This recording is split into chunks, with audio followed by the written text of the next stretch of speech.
আসসালামু আলাইকুম। আজকে 45 দিনের স্টাডি চ্যালেঞ্জের নবম দিন। তো এটা হচ্ছে গত শনিবারের ভিডিও। তো ওই দিন নবম দিন ছিল। এরপরে বৃষ্টি ছিল যে কয়দিন, ওই কয়দিন টোটালি কারেন্ট ছিল না। সকালে তো স্কুলে গেছি, এরপরে টিউশন করছি, তো সকালে তো টাইম পাই নাই। রাতের দিকে কারেন্ট থাকতো না বললেই চলে, তাও যতটুকু পড়ালেখা করছি। তো যে টপিক বাকি ছিল সবগুলো লিখে নিয়েছিলাম, কিন্তু এটা হচ্ছে বিজ্ঞানের যতগুলো টপিক আছে ওগুলোর 1/3, কিন্তু এতদিন যেগুলো পড়ছি সেগুলোর পড়ার চেয়ে ডাবল পড়া ছিল এই চ্যাপ্টারগুলোতে। নর্মালি বায়োলজির চ্যাপ্টার এগুলো। তো সমস্যা হয় না এত কোর্স, তারপরে অণুজীব, মানবদেহ, এগুলো আমি যখন এনটিআরসি এর রিটেন পরীক্ষা দিয়েছি তখনও পড়ালেখা করছি, প্লাস ভাইভার জন্য যখন পড়ছিলাম তখনও পড়ছি। আর নর্মালি তো একটু এটার উপর চর্চা আছে আমার, তো এত একটা সমস্যা হয় নাই। তো পড়লাম। আর যেহেতু বৃষ্টি টিষ্টি ছিল, কারেন্ট ছিল না, তাই মাঝখানে এত একটা ভিডিও করা হয় নাই। আর মোটামুটি ব্যস্ত ছিলাম আমি, পড়ালেখাও যেরকম করে এতদিন করতেছিলাম ওরকম করা হয়নি, এটাই সমস্যা আসলে বড়। তো গেল। আর এই কয়দিন বিজ্ঞান বলতে গেলে অনেক দিন পড়ছি, তো বিজ্ঞান আজকে যতটুকু পারি ততটুকু পড়বো, এরপরে আর বিজ্ঞান পড়বো না। নতুন একটা সাবজেক্ট শুরু করব ভাবতেছি, হয় ইংলিশ লিটারেচার বা বাংলাদেশ অ্যাফেয়ার বা ইন্টারন্যাশনাল অ্যাফেয়ার। ইংলিশ লিটারেচার আমি যাও একটু পারি, কিন্তু বাংলাদেশ অ্যাফেয়ার আর ইন্টারন্যাশনাল অ্যাফেয়ার একটু ভয় আছে আমার। তো এই তো এতদিন স্কুলে গেছিলাম, স্কুলেও তেমন বাচ্চারা আসে নাই, একে তো বৃষ্টি, তার উপরে এখন যেহেতু কোরবানির বন্ধ স্টার্ট হবে, ওরা অনেক ব্যস্ত, হয়তো কোরবানির গরু নিয়ে অনেকে বাড়ি ঘরে গেছে। আবার ওদের বাসা মানে আমাদের এলাকাটাতেই অনেক পানি উঠছিল, তো ওদের বাসার সামনেও এসে পানি ছিল। বাচ্চাদের উপস্থিতি স্কুলে তেমন একটা ছিল না। এগুলো ছোট বাচ্চাগুলো যাও আসছিল, বড় বাচ্চাগুলোর ক্লাসে যে দেখা যাচ্ছিল হয়তো কোনো ক্লাসে 1-2জন। এই যে এই ক্লাসটা 2টা সেকশন মিলাই মাত্র এই কয়জন ছিল। আর প্রাইভেটেও সেম ছিল, বাচ্চারা অত আসতেছিল না। ছোটরা রেগুলার আসছো কারণ ওদের গার্ডিয়ান ওদের দিয়ে যাইতো, কিন্তু বড়দের কথা আমি আসলে ওদের আমি যত মেসেজ দিই, কল দিই, গার্ডিয়ানদের কল দিই, ওদেরকে এত একটা অ্যাটেন্টিভ করতে পারি না। ওদেরই পরীক্ষা 24 তারিখ, বাকিদের তো পরীক্ষা শেষ হয়েছে, ওদের এত পড়ার চাপ নাই।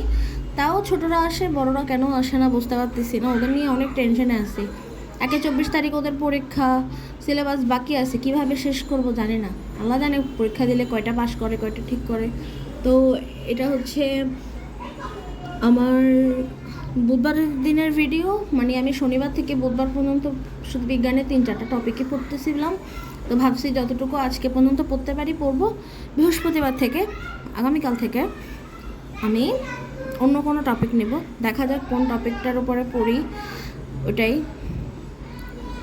ইন্টারন্যাশনাল অ্যাফেয়ার আর বাংলাদেশ অ্যাফেয়ার একটু বেশি কম পারি, এর জন্য সমস্যা। আর হ্যাঁ, আজকে তো আমি মোটামুটি অনেক খুশি ছিলাম, কারণ হচ্ছে আমি জানতাম যে আমার এনটিআরসি এর রেজাল্ট 4 তারিখ দিবে, তো ওইটার জন্য একটা মেন্টালি যাও একটু প্রিপেয়ার ছিলাম। কিন্তু হঠাৎ দেখতেছি মাস্টার্সের পরীক্ষার রেজাল্ট দিচ্ছে। মাস্টার্সের প্র্যাকটিক্যাল তো বলতে গেলে সেই দিন দিলাম, বলতেছে কী রে কালকে পরীক্ষা দিলাম আজকে রেজাল্ট দিচ্ছে। আর নর্মালি তো ন্যাশনাল ইউনিভার্সিটিতে এত তাড়াতাড়ি রেজাল্ট দেয় না, তো এটার জন্য একদম সারপ্রাইজ হয়ে গেছিলাম। তো রেজাল্ট আসছে, ভালো হয়েছে, ফার্স্ট ক্লাস আসছে, 3.42 আসছে, ঠিক আছে। কিন্তু প্র্যাকটিক্যাল পরীক্ষাগুলোতে তো আমার প্লাস পাওয়ার কথা ছিল, মানে অনেক ভালো করে পরীক্ষা দিয়েছিলাম, যেভাবে রিপোর্ট বানাইতে বলছো ওইভাবে রিপোর্ট বানাইছি। দেন প্র্যাকটিক্যাল খাতা ভালো করে করছি, লিখছি, সব কিছু আমার জানা আছে, সব পারফেক্ট আছে। কিন্তু কেন নাম্বার এত কম দিল আমি বুঝলাম না। দেখা যাক, এটা কপাল। আমি আসলে প্রতিদিন কলেজে যাই না, এর জন্য হইতে পারে। যারা প্রতিদিন যায় ওদেরকে ফুল নাম্বার দিছে, এখন কিছু করার নেই। আমার বান্ধবীরা বলতেছে, আমার ফ্রেন্ডগুলোরও সেম আসছে, মানে যারা আমরা কলেজে যাই না ঠিক মতো ওদেরও সেম আসছে। কিন্তু আমি একটু কষ্ট পাইছি যে আমার আর একটু ভালো করা কথা ছিল, যদি আমাকে ভাইভাতে আর প্র্যাকটিক্যালের নাম্বার দিত। ভাইভাতেও প্রশ্নের উত্তর দিছি মোটামুটি। আরেকটা হচ্ছে এনটিআরসি এর যে ভাইভা দিছিলাম ওইটারও রেজাল্ট আসছে, তো আমার ভাইভা পাস হয়েছে। তো প্রিলিভ পাস করলাম, রিটার্ন পাস করলাম, ভাইভা নিয়েও টেনশনে ছিলাম। আল্লাহ দিলে গেছে, এনটিআরসি এরও ভাইভা পাস আসছে আলহামদুলিল্লাহ। একসাথে মাস্টার্সেরও রেজাল্ট, এনটিআরসি এরও রেজাল্ট, আর দোনোটাই ভালো আসছে। মানে আমি অনেক খুশি ছিলাম। আমি এটারই আশা করতেছিলাম যে এনটিআরসি এর যদি ভাইভার রেজাল্টটা আসে তাহলে আমি অনেক হ্যাপি হব, একটু কনফিডেন্ট বাড়বে আমার মধ্যে। সামনে আমি খাদ্য অধিদপ্তরের পরীক্ষার জন্য অ্যাপ্লাই করছি খাদ্য অধিদপ্তরের জন্য, আর বিসিএস তো আছেই। এরকম কালকে খুশি ছিলাম, ভাবতেছিলাম এরকম করে যখন বিসিএসের রেজাল্ট দেবে আমার আর আমি পাশ করব, তখন আমার অবস্থা কী হবে দেখা যাক।